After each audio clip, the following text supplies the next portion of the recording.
కొన్ని నిమిషాలు దేవుని వాక్యాన్ని మనం కలిగి ఉంటాము. రండి, పరిశుద్ధ గ్రంథంలో నుండి అపోస్తల కార్యములు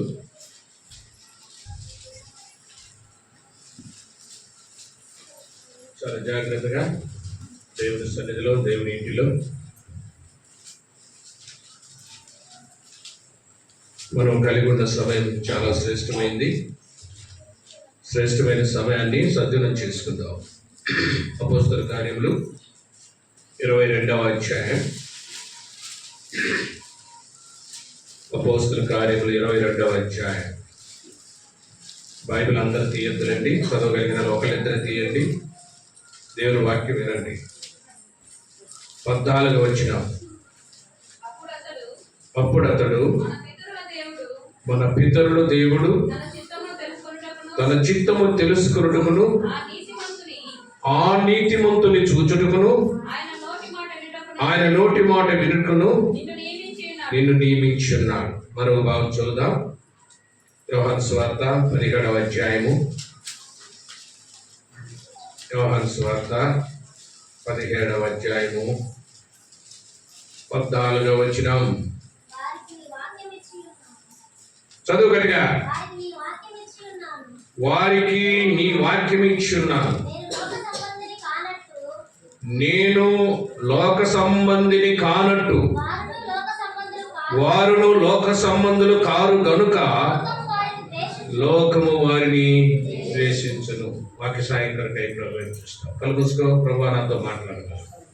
మహోన్నతుడైన తండ్రి, మీ స్తోత్రములు. మీరు ప్రేమించి మరొక దినాన్ని మా ఆయుష్ పొడిగించినందుకు స్తోత్రాలు. ఈ దినం రాత్రి వేళ మరో పర్యాయం మీ పాదాల దగ్గరికి రావడానికి మీరు మాకు ఇచ్చిన అనుమతికై వందనాలు. మాతో ఉన్నవారు అనుమతి లేక చాలా మంది లోకం విడిచారు. మీ అనుమతితో మేము జీవిస్తున్నాం. ఆ గ్రహింపు కలిగి జీవించే కృపను మాకు దయచేయండి. రాత్రి మీ ఇంటిలో చేరి వచ్చిన ప్రజల మధ్య వందనములు. రావాల్సిన వారు త్వరపెట్టి తీసుకురండి. పాటల ద్వారా మహిమ పొందినందుకు స్తుతిస్తున్నాం. వాక్యమైన మీరు మాతో మాట్లాడి నిలుచుని కావాల్సిన అభిషేకించమని దయల తండ్రి, అల్లరి శక్తుల్ని ప్రభునామములు గద్దిస్తూ మేము కూడున్న ప్రాంగణం చుట్టూరు మీ పరిశుద్ధ ఆత్మ కంచి వేయమని క్రీస్తు వారి నామములో బ్రతిమలాడుకుంటూ ఉన్నాను తండ్రి. ప్రియులారా, చదవబడ్డాయి రెండు భాగాలు. మొదటి భాగం అపోస్తల కార్యములు 22వ అధ్యాయం 14వ వచనం. క్రింద భాగంలో ఆయన నోటి మాట వినుటకు నిన్ను నియమించాను. చెప్పండి నాతోటి మాట్లాడతారు. ఆయన నోరు అందరు. ఆయన నోటి మాట వినుటకు నన్ను నియమించను. చాలా అర్థం ఇచ్చే మాట ఉంది. దేవుడు మనల్ని ఎందుకు నిర్మించుకున్నాడు, ఎందుకు పుట్టించాడు అంటే దేవుని నోటి మాట వినడానికి. దేనికంటే ఎక్కడెక్కడైతే చెందేసుకుంటాం కట్టేసి ఆయన నోటి మాట వినాలి మనం. ఎందుకు?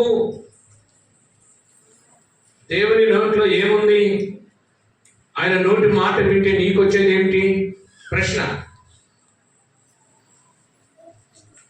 ఒక తండ్రి తన కుమారుణ్ణి నా మాట వినని గద్దించినప్పుడు ఆ తండ్రికి ఆ కుమారుడికి ఉన్నటువంటి సంబంధం ఏమిటి?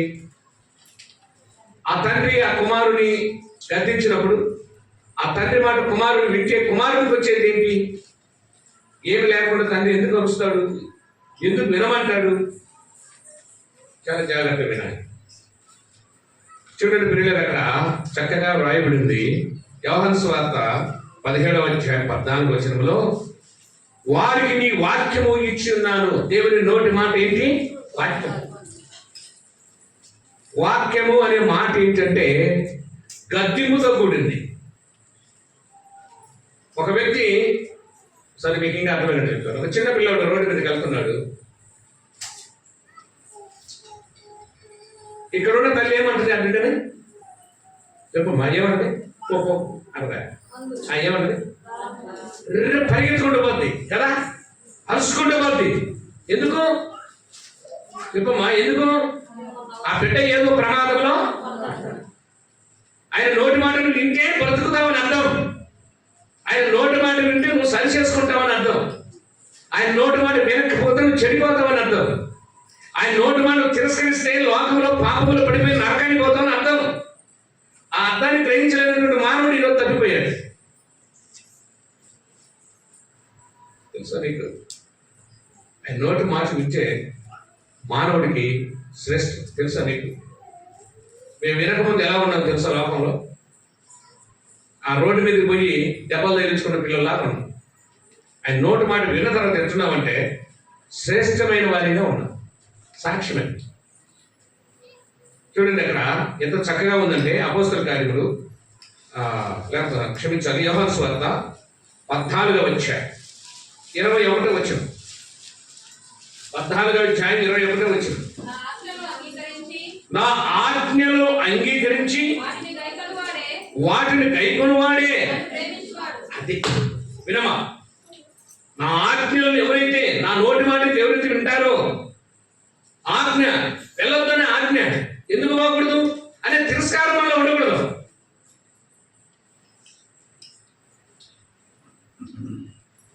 ఎవరు నేను చెప్పారు దొరకూడలో తిన్నాను జరుగుతుంది వాస్తవాన్ని. నేను కూడా చిన్న బాగా చూసినాను.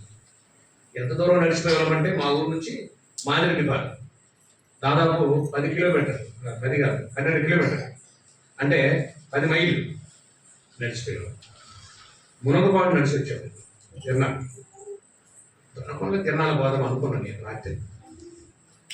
కానీ దొరకకుండా తిన్నాల పోదాం అంటే వాక్యం ఏమంటుందంటే, ఏమంటుంది తెలుసా? ఏమన్నది? చదువు ఇప్పుడు చదువు. ఏమన్నది? నాతో ఏం మాట్లాడింది? నా ఆజ్ఞలను అంగీకరించి. నా ఆజ్ఞను అంగీకరించావా? నా నోటి మాట విన్నావా? వింటే భయం ఉందా? భక్తి ఉందా? క్రీస్తుని ఎరిగినటువంటి ధ్యానం ఉందా? క్రీస్తుని ఎరిగినటువంటి ఆ విశ్వాసం ఉందా? క్రీస్తుని ఎరిగినటువంటి ఆ ప్రేమ ఉందా? క్రీస్తుని ఎరిగినటువంటి ప్రత్యేకత నీలో ఉన్నదని నాతో మాట్లాడినప్పుడు నేను గమ్మున కూర్చొని ఇంట్లో. నాకు డబ్బులు లేవా? రాలేనా? నా కళ్ళు లేవా? చూడలేనా?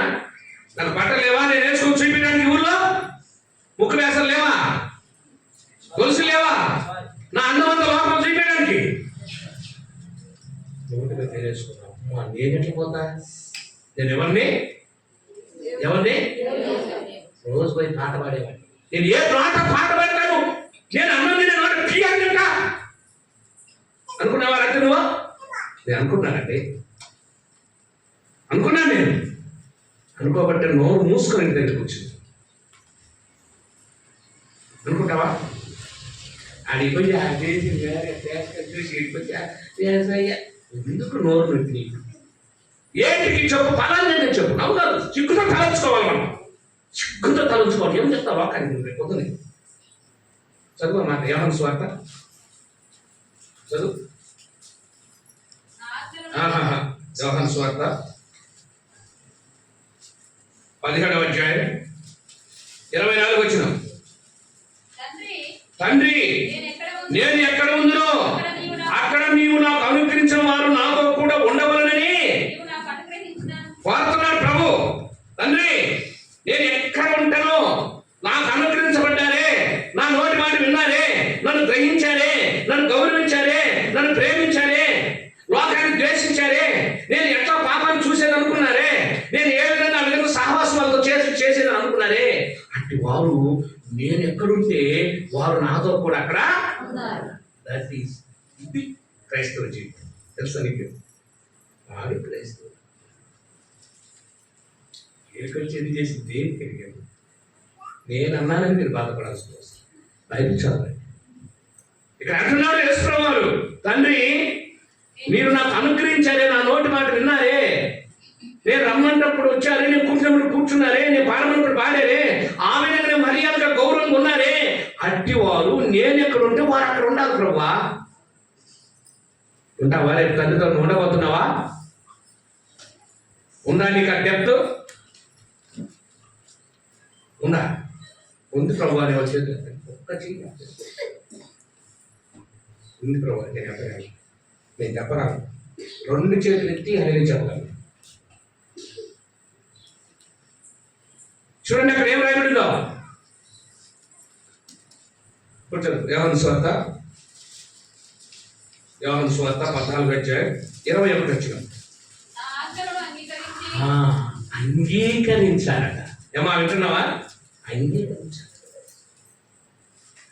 తండ్రి తన కుమారుణ్ణి గద్దించు రీతిగా, తండ్రి తన కుమారుడిని ప్రేమించు రీతిగా, తండ్రి ప్రేమించిన కుమారుడు ధన్యుడైన రీతిగా నువ్వు ఉండాలి అంటే తండ్రి ఆ కుమారుడు ఏం చేయాలంట? తన తండ్రి ఆజ్ఞను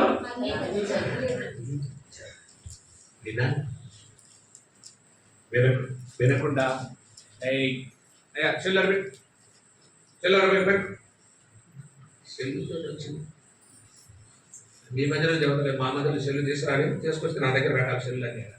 లేకపోతే మందిరానికి రాని కోరిపోవచ్చు. ఎందుకు వాడు వచ్చి అందరూ గమ్ము చేస్తారు. అది మా మందిరాల్లో స్టెబిలిటీ.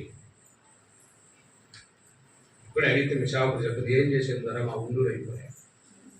వాస్తవమే. మీకు విలువ తెలియదు. ఏం తెలీదు? ఏ విలువ తెలీదు? దేవుని విలువ తెలియక ముందు సేవకుడు కానీ విలువ ఏదో సేవకుడు ఆయన దేవుని దాకా దేవుని విలువే తెలియదు. మమ్మల్ని ఏం ప్రేమిస్తారు మీరు చెప్పు? దేవుడినే ప్రేమించరు. దేవుడు అంటే భయం లేదు. ఏ రూపానన్నా ఏ రూట్నన్నా మారేమా కొంచెమన్నా? చూడండి పిల్లలు ఏం రాయబడింది అక్కడ. రా చదువు, మన చదువు. లోకస్వార్త 12 లోకస్వార్త 12:8 మరియు నేను మీతో చెప్పినదేమనగా నన్ను మనుషుల ఎదుట ఒప్పుకుని వాడెవడు? మనిషి కుమారుడు. జాగ్రత్త విను. దేవుడు యేసు ప్రభువు చెప్తున్నాడు. చదువుమా. నన్ను మనుషుల ఎదుట ఒప్పుకుని వాడెవడు? మనిషి కుమారుడు దేవుని దూతల ఎదుట. ఏమని ఒప్పుకోవాలంట? లోకాన్ని నేను ద్వేషించాను, లోకం నాకు అక్కరా లేదు. ఒప్పుకోవాలా? ఒప్పుకున్న దాన్ని ఏం చేయాలా? ఇప్పుడు చెప్పాలి.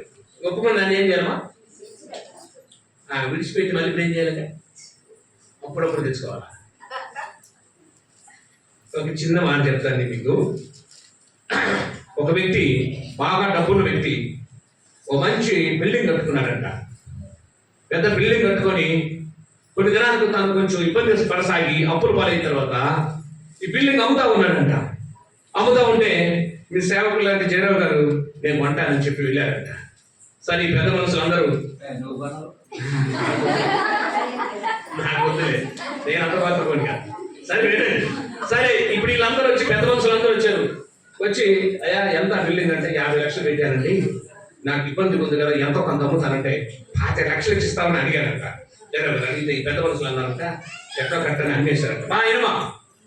అమ్మిన తర్వాత అమ్మిన తర్వాత రిజిస్ట్రేషన్ జరుగుతూ ఉంది. రిజిస్ట్రేషన్ జరుగుతుంది కదండి. ఇల్లు కొన్న తర్వాత రిజిస్ట్రేషన్ జరిగే రోజు ఈ ఇంట్లో అతను అన్నాడంట. సరే ఇంటి వానని నేను అనుకుందాం. నేను అన్నానంట జయరావు గారితో, ఈ పెద్ద మనుషులతో, బాబు నేను 50 లక్షలు ఖర్చు పెట్టి ఇల్లు కొనుక్కున్నాను, కట్టించుకున్నాను, నాకు ఇబ్బంది పడసాగి నేను 5 లక్షలు నష్టపెట్టుకుని అమ్ముతున్నాను, ఇల్లంతా ఇచ్చేస్తాను జయరావు గారికి. ఆడుందే ఆ మధ్యలో చిన్న పొయ్యి ఉంది కదా, ఆ చిన్న పొయ్య, ఆ ఒక్కటంటే నాకు ప్రేమ, నేను దాన్ని చాలా జాగ్రత్త చూసుకుంటాను నాన్న. ఈ పెద్ద మనుషులు అన్నారంట తుసిక్కిన, జయరావు 50 లక్షల రూపాయలు 5 లక్షలకు ఇస్తుంది కదా, వాడే తిక్కలో లాగుంది, కొయ్యడు ఏముంది, కొయ్యి ఉంచలేరు, వారికి ఇద్దాంలే అన్నాడంట. సరే కొన్ని దినాలు అయిపోయింది, ఇల్లు చేరారు, సంసారం చేస్తున్నారు, బ్రహ్మాండం ఉన్నారు. కొన్ని సంవత్సరాలు అయిపోయిన తర్వాత వీళ్ళు ఏం చేశాను, నేనేం చేశాను తెలుసా? నేనేం చేశాను తెలుసా? దోమను వస్తా ఒక చచ్చిపోయినప్పుడు కుక్కను తగిలించుకొని తీసుకొని చక్కగా తగిలించారు. ఎక్కడ? జయరావు ఇంట్లో ఒకటి అన్నం పరిగెత్తుకుంటూ వచ్చి ఏంద్ర మా ఇంట్లో వాసన చూసి, రే ఏంద్ర ప్రభాకర్ ఏంద్ర ఆ రోజు చెప్పాను కదా. పెద్ద మనుషులు పిలిచాడు. ఇప్పుడు బాబాయ్ ప్రసాద్ బాబు పిలిచి ముగ్గురు పిలిచి, ఏమయ్యా ఆ రోజు ఏం చెప్పావు? ఏం చెప్పావు? కొయ్య వాడితేనయ్యా, కొయ్య ఉంది. ఇప్పుడు నేను ఆ కొయ్యని ఏం చేస్తా? ఏదైనా చేస్తా. అర్థమైందా? నీ జీవితంలో పాపం రావడానికి ఇంత చాలు, నీ బ్రతుకులోకి పాపం చేయడానికి ఇంత చాలు, నీ బ్రతుకును దేవుని దగ్గర నుంచి దూరపరచడానికి ఇంత పాపం చాలు. తెలుసా నీకు? అందుకే ఇక్కడ మాట్లాడి తండ్రి, చదవండి అన్నమాట. రండి, లోకస్వార్త 22 అధ్యాయం 28 లోకస్వార్త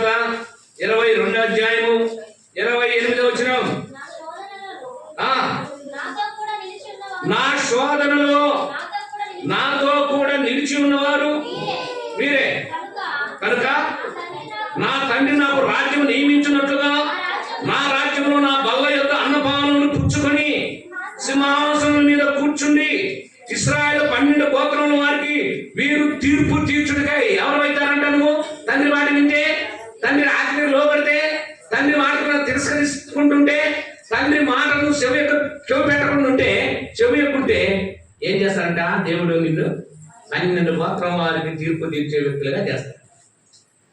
ఆయన శోధనలు నువ్వు కూడా మనం ఏం చేయాలా?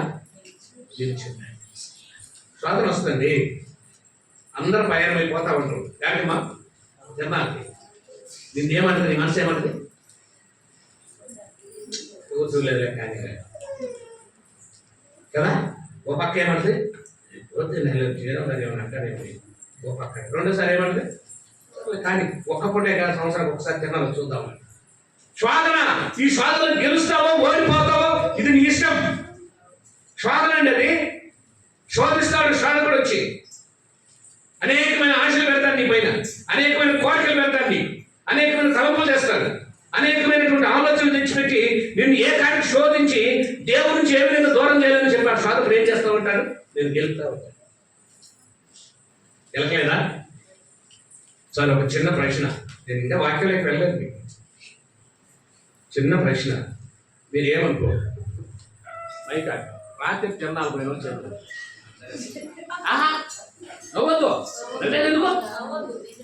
నవ్వేదెందుకు? ఫలానా ఇంకా నవ్వేదెందుకు? నవ్వి వస్తా సార్ ఏడవాలి మీరు.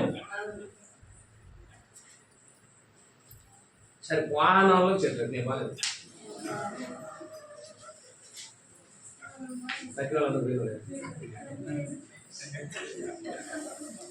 పొయ్యాడు వచ్చి ఏం మాట్లాడతాను మళ్ళీ చెల్లు బాగు ఎందుకు నమస్కారం.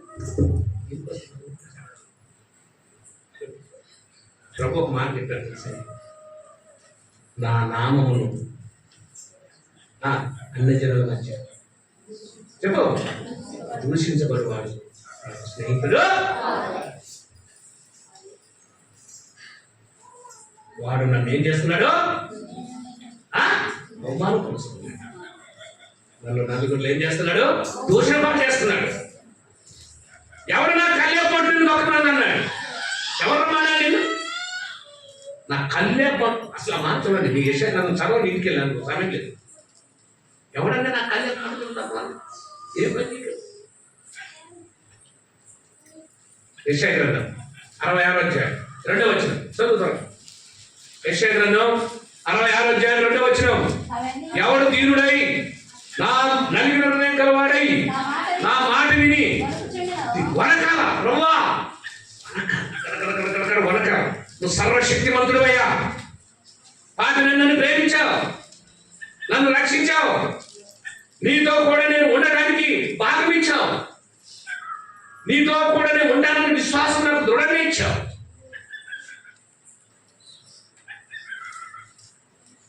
అసలు ఆ మార్చుడండి ఎంత బాగుంది తెలుసా? ఈ లూకా సువార్తలో నేను ఈ మాట చదువుకొని చాలా సంతోషపడతాను. 22వ అధ్యాయం 28వ వచనంలో నాతో కూడా నిలిచిన వారు వీరే కనుక నా తండ్రి మీకు రాజ్యము నియమించినట్లుగా నా రాజ్యంలో, చూడండి, నా రాజ్యంలో మీకు నేను ఏమిస్తా? భాగం, పాది ఉందా నీకు? ఆయన రాజ్యంలో నీకు భాగం ఉందా? అదేమో ఆశామాష అనుకున్నావా? యుగములు దేవునితో ఉండటం అంటే తమాషా కాదు ప్రియులారా. ఈ తుచ్చమైనటువంటి 3 దినాలు ముచ్చట కోసం పడేటటువంటి తపన, ఈ బాధ, ఈ వ్యసనం, ఈ వ్యాకులం, ఈ ఈ ఈ ఉన్నతమైనటువంటి ఆలోచనలు అన్ని కూడా వ్యర్థమైపోతాయి క్షణంలోనే.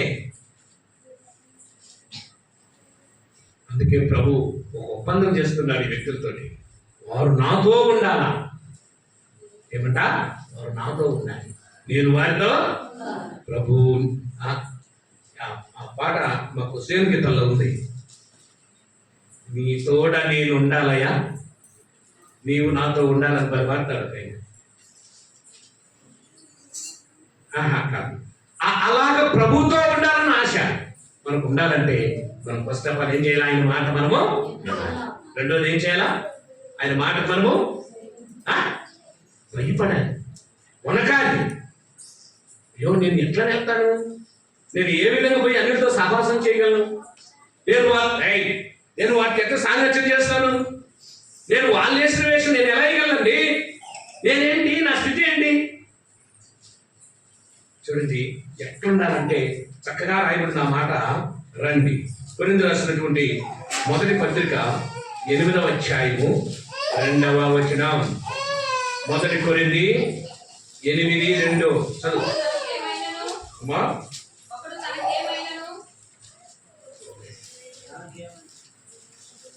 మొదటి కొరింథీ చదువు 8:2.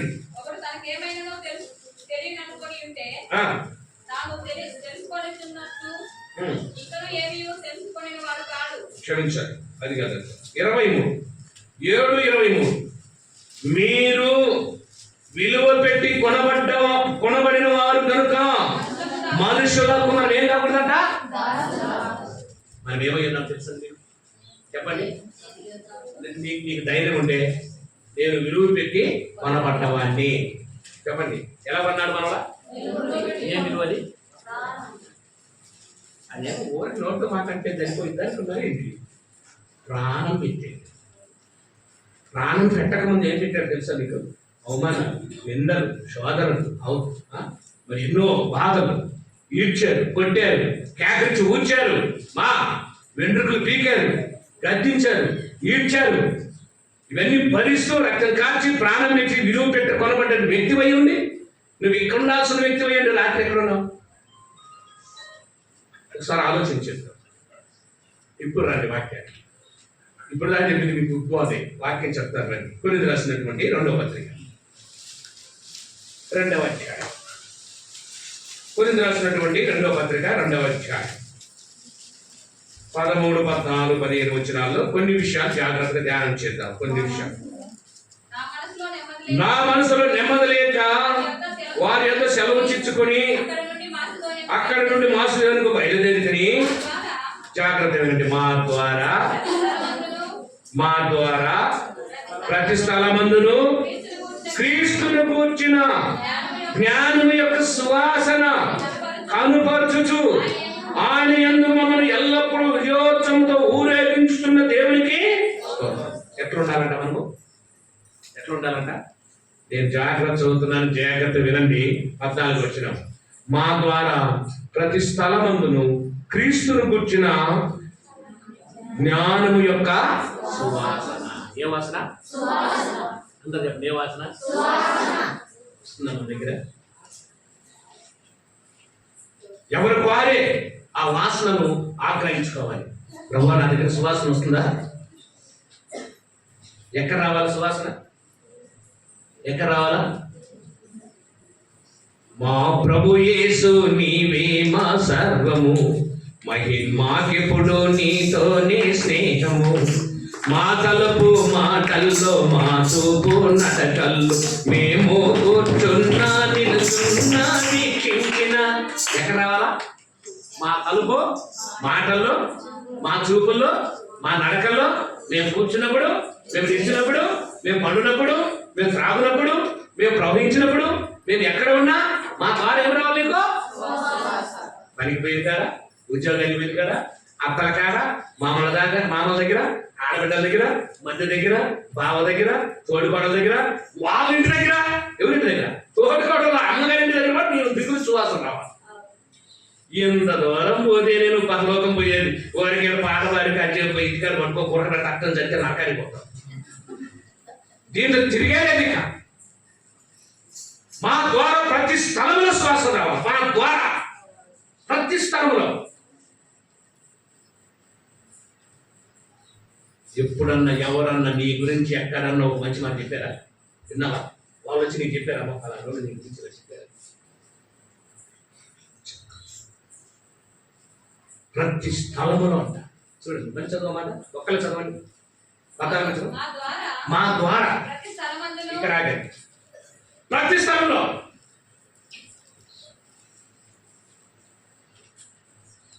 ఎక్కడ?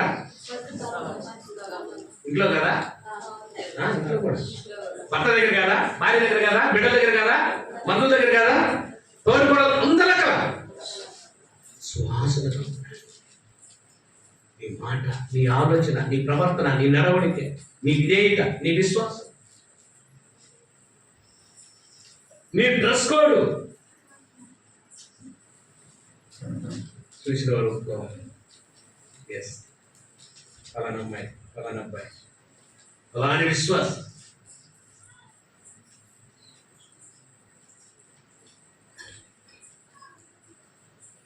ఎన్ని చెప్తే మధ్య రాగానే మేము చెప్పాం. బైబిల్లో చాలా కఠినమైన మాటలు. దేవుడు ఎంత ప్రేమ స్వరూపే అంత కఠినస్తుడు కూడాను. గుర్తుపెట్టుకోండి. మీరు అనుకున్నట్టు దేవుని ప్రేమ అనుకుంటున్నారు. ప్రేమ ఎంతవరకు చెప్పండి. మనం చేసే ప్రతి పని ఆ ప్రేమ మీద వృద్ధితే ఆ ప్రేమను సాధనంగా తీసుకొని సరిపోతుంది అనుకోవడం నీ అజ్ఞాన తత్వం తప్పితే మరొకటి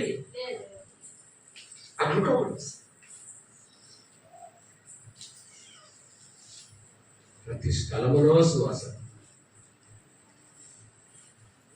నీ ఇంటికి వచ్చిన బంధువుల దగ్గర సువాసన కాదు. ఎవరన్నా వచ్చినప్పుడు గౌరవించే విషయంలో సువాసన. నేను చాలా దగ్గరికి వెళ్తాను కాబట్టి వాళ్ళ సువాసన అన్నీ నేను తీర్చుకుంటా ఉంటాను. ఒక ఇంటికి వెళ్ళే ఒక అక్క అలా కూర్చొని అన్నం తింటా ఉంది. విశ్వాసే. మందిరానికి వెళ్ళాక నాకు బాగా క్లోజ్, బాగుంటారు నాతో. అన్నం తింటూ ఆ చెట్టు కింద కూర్చొని నన్ను చూసి అంటుంది, అన్నా నేను అన్నం తింటున్నా కానీ కూర్చొని తెచ్చుకొని కూర్చో భయ్యా. అసలు యాడికి వచ్చిన అనలే. ఏమంటే మీకు ఎట్లా ఉండదా? మిమ్మల్ని అంత తేలిక అంచనా వేసుకుంటున్నామా అంటే మీరు ఏదో వందనాల కానీ అనుకున్నంత మాత్రాన్ని నేను మంచిగా మీరు ఎప్పుడు అనుకోకూడదు. మీరు చేసే పనులు వాకులు ఊగుతూ ఏం అనలేక దేవుని ప్రేమ చెప్తారు. పర్వాలేదమ్మా నేను వెళ్తానంటే, లేదన్నా కూర్చొని వస్తానని చెప్పి తిని కడుక్కొని ఆ తర్వాత వచ్చి చేయి చూసుకుంటా ఏదన్నా ఏం సంగతం ఏముందమ్మా అడుక్కుండేవాడికి. అయిపోయిందా? సువాసన తెచ్చుకున్నానా? ఆ సువాసన ఇప్పుడు ఎవరికి ఇచ్చానా? ఒక ఇంటికి వెళ్ళా. తన అన్న కుమారుడు మ్యారేజ్కి పోతా ఉందని బస్సు వచ్చే టైం అయిపోయింది. ఇక వెళ్ళాలి. రెడీ అయిపోయింది, బ్యాగ్ చదువుకుంది.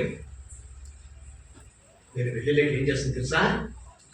పరిగెత్తుకుంటూ వెళ్ళి పుచ్చి తెచ్చి ఆ చీర, కొత్త చీర కట్టుకుని ఉందే మ్యారేజ్ పోవడానికి, పైసలు పెట్టి శుభ్రంగా చూసి ఇంట్లోకి వెళ్ళి కావాలి తెచ్చి కూర్చో వేసి అన్న కూర్చో అని చెప్పి ఇప్పుడు చెప్తుంది. అన్న చాలా ఊరికి వచ్చారు అన్న, నేను బాగా తొందర కానీ అన్న కొడుకు పెళ్ళి ఏమనుకున్నావు అంట్లా నన్ను. నువ్వైతే ఏమంటావు? వచ్చారా వీడు పోక మన వాళ్ళకి మా వదినలకు నాకు బాగా చూపిద్దామని నేను పోతుంటే అలవా ఆడసువాసన నుంచి చూసావా? ఇంకేం చెప్పాలి నీకు? ఇద్దరు మీరే. ఒక వ్యక్తిలో రెండు గుణాలు ఉంటాయి. ఆ వ్యక్తిత్వం మార్చుకున్న వాడే క్రీస్తు దాసుడు. ఆ వ్యక్తిత్వం మార్చుకోవాలి. అందుకే ఇక్కడ రాయబడింది అన్నమాట, ప్రతి స్థలమందును ప్రతి విషయంలో క్రీస్తుని గురించినటువంటి సువాసన వెదజల్లాలి. క్రీస్తు ఏ సువాసన ఇచ్చాడు? సర్వమును విడిచి మహిమను విడిచి లోకానికి మానవుడు యొక్క పాప పరిహార్థమై తాను ఉన్నతమైన మహిమను విడిచి లోకానికి మనిషి కుమారుడు వచ్చి ప్రాణం పెట్టిన సువాసన ఇచ్చాడు. ప్రభా మీరు ఏం చేస్తున్నారు, మీరు ఎడగదని చెప్పి మంచి సువాసన కలిగినటువంటి మాట మాట్లాడారు. తనకున్న సర్వాన్ని తనకున్న సర్వాన్ని భూమి మీద నరుడికి ఏం చేశాడు? పనిచేశాడు. ఉందామంట సువాసన. ఎక్కడ సువాసన ఎదజల్లుతుంది మనలో? ఎంత విషయం పడతాం? అవసరమా? ఎందుకు అవసరం లేదు? కొనుక్కొచ్చుకుంటావా జబ్బుని మనసులోనికి, హృదయంలోనికి?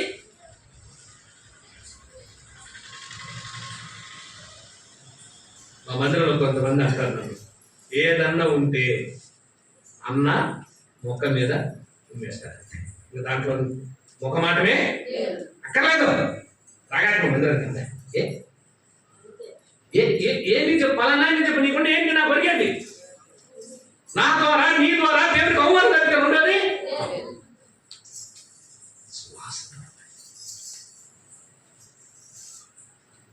మేము కొంచెం దూరం అక్కడే తిరుగుతాం కాబట్టి నేను స్ప్రే వాడతాను, మంచి తెచ్చుకొని వాడతాను. మా టేబుల్ చాలంటే నేను మా బంధువు ఒక ఆయన మా ఇంటికి వచ్చి ఇది కొట్టుకుంటా. ఏది మామ షాప్ ఏమైనా పెట్టినా అన్నాడు. లేదు కొట్టుకుంటా. ఈ వాసన కొట్టుకోపోయిన తర్వాత ఈ నాకు వచ్చే ఈ శమటోసన అదేం చేస్తే అని చేస్తండి. నీ పాపివైతే ప్రభువు యొక్క ప్రేమ కూడా పాపాన్ని ఆ ప్రేమ ఏం చేస్తే అని చేస్తాను. సువాసన వెదజల్ల. అందుకే ఇక్కడ మాట్లాడారు. చదవండి 14 వచ్చిన క్రింద భాగం. కొరింథీయులకు రాసినటువంటి 2వ పత్రిక 14 వచ్చే క్రింద భాగం. క్రీస్తుని గురించిన జ్ఞానము యొక్క సువాసన. ఏ సువాసన ఇది? జ్ఞానము సువాసన. జ్ఞానం అంటే ఏంటి చెప్పండి? ఎన్నాళ్ళు వాక్యం ఇస్తున్నారు. జ్ఞానం అంటే ఏదో, జ్ఞానం అంటే ఏదో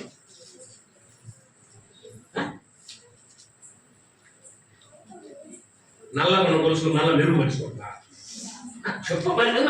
జ్ఞానం తెలియకపోతే నాకు తెలిసింది. అది ఉక్కు వేస్తాను 40 మంది పోయి బంగారు మళ్ళీ పోకపోతే మా తెల్ల చెట్లు వస్తుంటే నల్ల రంగు చెప్పింది మా లేదంటే ఈ ఊరు పెద్ద నిధి కట్టుకొని బాగా ఇష్టమని కథ సొక్కలు తిరుగుతున్నప్పుడు బాగా ఉన్నోడు అనిపించుకోరు మా. జ్ఞానము అనగా దేవుని యందు భయము భక్తి కలిగి ఉండటే జ్ఞానమునకు మూలమది. జ్ఞానము యొక్క సువాసన, భయము భక్తి. ప్రభు ఉన్నాడు, చూస్తున్నాడు, వింటున్నాడు, గ్రహిస్తున్నాడు. ఆయనకు మారిగా నేను ఏ పాపము చేసినా ఆయన కంటిలో నుంచి ఏ మాత్రమును తప్పించుకోవడానికి అవకాశమా? జ్ఞానము యొక్క సువాసన. ఈ సువాసన వల్ల ఉందా? మన బిడ్డల్లో ఉందా? ఏ రూపాయలు, ఏ రూట్ల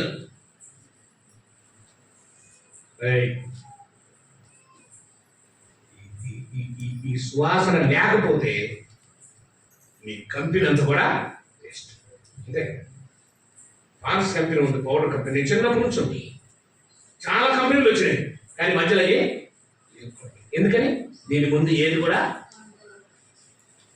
అది ఫస్ట్ నుంచి అదే వాసన వస్తుంది. ఎప్పుడు కూడా ఆ వాసనలో ఏ మార్పు? నువ్వు రక్షించబడక మునుపు ఏ పాపం చేసావో ఆ పాపాన్ని వదులుకొని ఎలాగైతే దేవుని దగ్గరికి వచ్చి క్షమాపణ అడిగి. చూడండి అక్కడ ఒక మాట, చక్కని మాట. రాత్రి నేను వాక్యం ధ్యానం చేసుకున్నట్టు అయింది. రండి ఆ మాట చదవండి, మీకు అర్థమైంది. రండి. యెహెజ్కేలు గ్రంథము 18వ అధ్యాయం 24వ వచనం. అయితే నీతిపరుడు తన నీతిని విడిచి పాపము చేసి దుష్టులు చేయు హేయ క్రియలన్నిటి ప్రకారము జరిగించిన ఎడల అతడు బ్రతుకునా? అతడు చేసిన నీతి కార్యములు ఏమాత్రము జ్ఞాపకమునకు రావు. అతడు విశ్వాసఘాతుకుడై చేసిన పాపమును బట్టి మరణమునందును. చూసారా ఎంత స్పష్టంగా రాశాడు? దుష్టుడు తన దుష్టత్వమును విడవకుండా ఆ దుష్ట కార్యములు చేస్తూ పోతా ఉంటే వాడు నీతిపరుడుగా తీర్చబడడానికి ఎంత మాత్రము అవకాశమా? అయితే వాడు ఏం చేయాలంట? ఇప్పుడు చదవండి 27వ వచనం.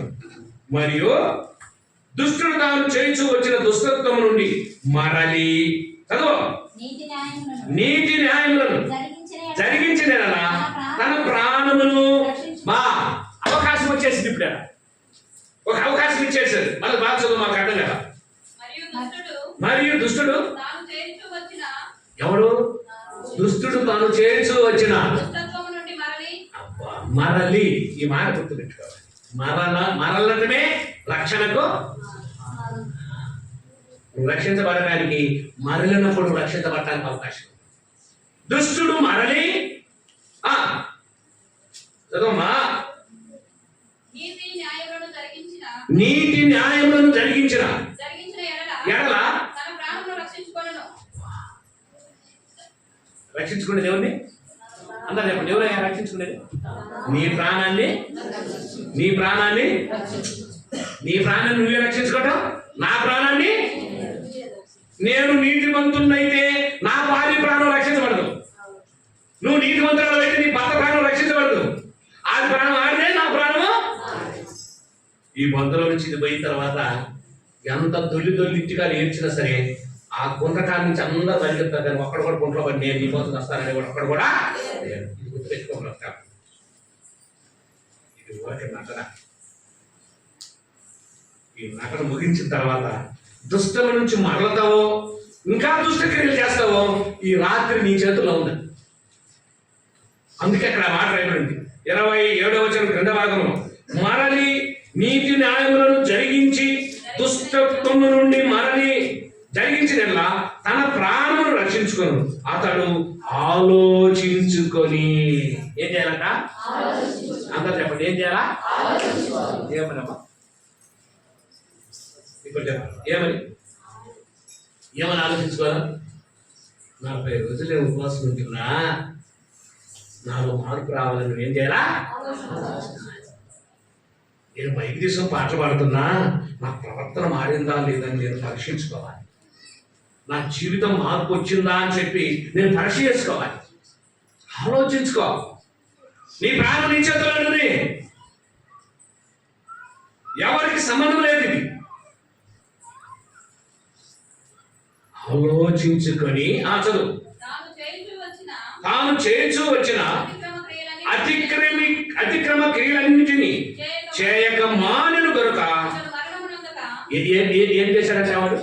అతిక్రమ. మనం ఏం చేస్తాము? అయ్యా అమ్మ చెప్పండి, మనం ఏం చేస్తాం? అతిక్రమ క్రియలు. అతిక్రమ క్రియలు అంటే, మా వాడు ఉన్నాడు, మా మనవడు ఇక్కడ కూర్చోమంటే కూర్చో, వాడు ఏం చేస్తా ఉంటాడు? వాడు ఇష్టం తిరుగుతాం, కంచె బొమ్మలు ఉంటాడు, మళ్ళీ వాడు పోతాడు. వాడికి ఏమి జ్ఞానం రాదు. మనం వాడు చిన్నపిల్ల చేస్తాం. ఇక్కడికి వస్తాం, పాట పాడతాం, రంగాలు ఉంటాం, అన్ని బ్రహ్మాండంగా ఉంటాం, ఆరాధన చేస్తాం, బల్లాలు చేస్తాం, మళ్ళీ లోకం పోయి లోక మాటలు. అది అతిక్రమ క్రియ. నువ్వు వాడి మీద నాకేమొస్తుంది? పాపం వస్తుంది. ఎందుకు కూర్చోకూడదు తిరిగేది? దేవుడు కూడా పాపం వస్తుంది మీద. ఇది ఏంటో ఇక్కడికి వచ్చి పాట పాడి ఏసయ్యనా అది పోయి లోకం అనే.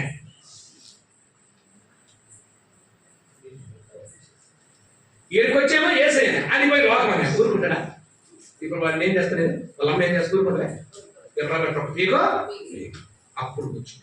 నిన్ను కూడా దేవుడు జ్వరము, లేకపోతే నీ భర్తను తాగుబో చేయటము, నీ భార్య వ్యభిచారం చేయటము, నీ బిడ్డ నీ మాటలు కూడా చేస్తాడు. అందుకు మన కుటుంబాలు అయిపోయిందక్క. అది తెలియట్లా మీకు. అతిక్రమ క్రియలయ్యి ఏ క్రమమైతే లేదో అతిక్రమించటం. అర్థమైందా? క్రమంగా ఉండాల్సిన నీవు అతిక్రమించావు. పద్ధతిగా ఉండాల్సిన నువ్వు పద్ధతి తప్పావు. విశ్వాసంతో ఉండాల్సిన నీవు విశ్వాసఘాతకురాలు అయ్యావు. దేవుని ప్రేమను కలిగి ఉండాల్సిన నీవు దేవుని యొక్క దుర్గుణాలు కలిగి ఉన్నావు. ఈ అతిక్రమ క్రియలు విడిచిపెట్టలేదు కాబట్టి నువ్వు ఏ ప్రార్థన చేసినా నేను ఎంత చెప్పారు ఏమన్నా?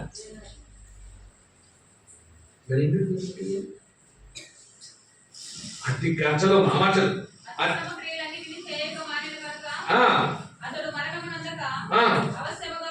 అబ్బా, ఇడు ఖచ్చితంగా బ్రతుకుతాడు.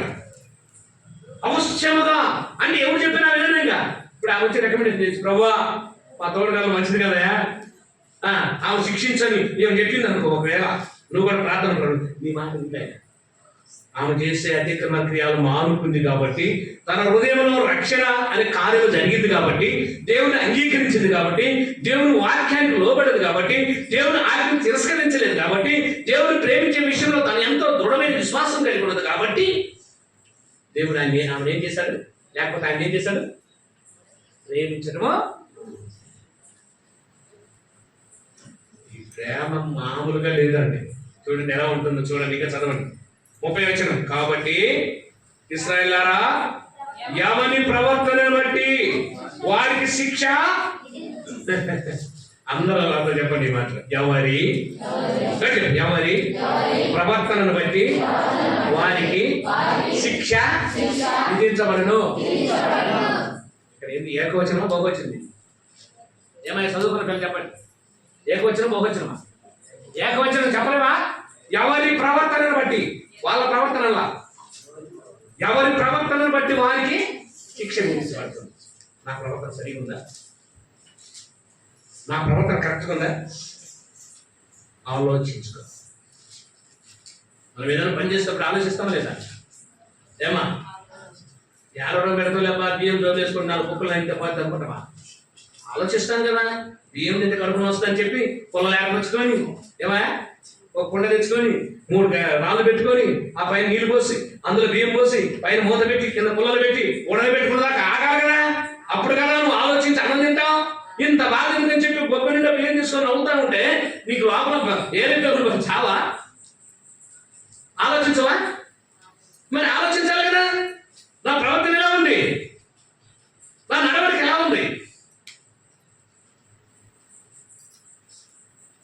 రండి 30 వచ్చిన కాబట్టి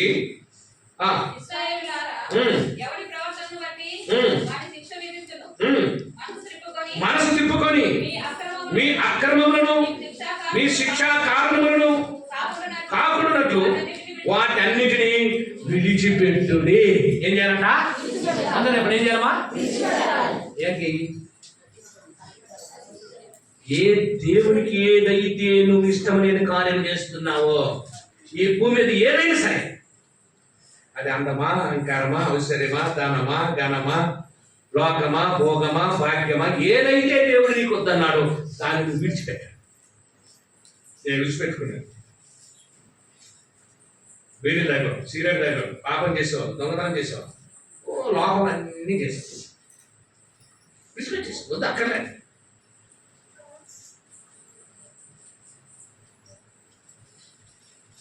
ఎప్పుడైతే నువ్వు ఆ విధంగా ఉంటావో అప్పుడు నీలో నుంచి ఏమొస్తుందా? సువాసన.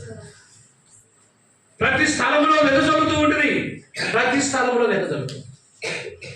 రండి త్వరగా రండి. 31 విడిచి నూతన హృదయమును నూతన బుద్ధిని ఏం తెచ్చుకోవాలంట? అయ్యా వెనకాల చెప్పు, ఏం తెచ్చుకోవాలా? నూతన హృదయము. చెప్పండి. నూతన ఒక చెట్టు పట్టబడ్డప్పుడు కొమ్మలన్నీ ఎండిపోతాయి, పొయ్యిలు పెట్టుకుంటాం, పనికి వచ్చి మసాలా చేర్చుకుంటాం, లేకపోతే చాలా టేబుల్ చేపిస్తాం. కానీ పట్టబడ్డ ముందుకు మళ్ళీ ఏమొస్తాయి? వస్తారా? నీ జీవితంలో సిగ్గులు వచ్చిందా? రక్షించబడ్డావా? నూతన బుద్ధి అంటే అది. తిట్టేవాడు తిట్టట్లా, వ్యసన పడేవాడు వ్యసన పట్ల, కోపించేవాడు కోపించట్లా, త్రాగేవాడు త్రాగట్లా, అబద్ధమాడేవాడు అబద్ధమాట్లా, జూదరాడు జూదం చేయట్లా, వ్యభిచారించట్లా, మానేశాడు మానుకుంది. నూతన బుద్ధి, నూతన క్రియ. ఇది నీ జీవితంలో వస్తేనే 12 గోత్రంలో వారికి తీర్పు తీర్చే వ్యక్తిగా సింహాసనం మీద ఒక రోజు తండ్రితో నువ్వు ఏం చేయబోతున్నావో కూర్చోబోతున్నావు. అంటే ఎవరికి అర్థనుకున్నావు? డబ్బడం పై ఆశామాషం లేదు వాక్యం. ఒకసారి వాక్యం ధ్యానం చేస్తుంటే కిందలు లభిసిపోతాయి. ఈ క్షణంలో ప్రాణము ఏంది నాకైతే అనిపిస్తుంది. నిన్న 21 సంవత్సరం అమ్మాయి ఇంటర్మీడియట్ అయిపోయి డిగ్రీ ఏమంటారు మా స్కూల్లో అదేదో జరుగుతుంది కదా, జరుగుతుంటే అమ్మాయి స్పీచ్ ఇస్తూ ఉంది. అయ్యా కేరళ స్పీచ్ ఇస్తూ ఉంది. 21 సంవత్సరం ఎవరు వస్తున్నారు? మంచి టాలెంట్ పర్సన్ అంట. ఆ కాలేజీలో మాట్లాడుతున్నట్టు తెలుగు గురించి 2 రోజుల క్రితం కేరళ మహా చక్కని నూతన బుద్ధి. చదువు మా చదువు. నూతన హృదయమును నూతన బుద్ధిని తెచ్చుకునుడి. ఇశ్రాయేలులారా, మీరెందుకు మరణం నొందుదురు? మీరెందుకు? నూతన బుద్ధి, నూతన ఉందా? నూతనమైన జీవితంలో నూతన ఉంటానికి నేర్చుకుంటారు. పట్టబడ్డ చెట్టుకు ఏ విధంగా సిలువ వస్తుందో మన ఆత్మీయ జీవితం కూడా నూతనంగా తిరగడమో ఎదుగుతూ. అది ఎదిగి పెరదై ఒక మనిషి ఏం కావాలా? చెట్టు కావాలి. ముద్దు కదా, ముద్ద అయితే పని పడతాం. చెట్టు కావాలి. చెట్టు ఏం కావాలా? కొమ్మలేసి అయితే కోతలు వచ్చి ఎప్పుడు రాకండి, సువాసన వస్తాయి. కోతలు వచ్చి రావాలా? సువాసన. ఆ పూతంతా రాగినంత దేవస్తాయి, పిండి వస్తాయి. ఆ పిందెల నుంచి కాయ రావాలి, కాయల నుంచి పండు రావాలి, పండులో లోపల ఏం రావాలా? విత్తనం రావాలి. అది ఆత్మీయ జీవితానికి. మనం ఎప్పుడైతే జీవిస్తావో అప్పుడు దేవుడు నిన్ను ఎన్నడూ కూడా విడిచిపెట్టేవాడు. జాగ్రత్త ఉండడానికి ప్రయత్నించాడు. ప్రభు మాటల ఇంటిలో ఆశించు.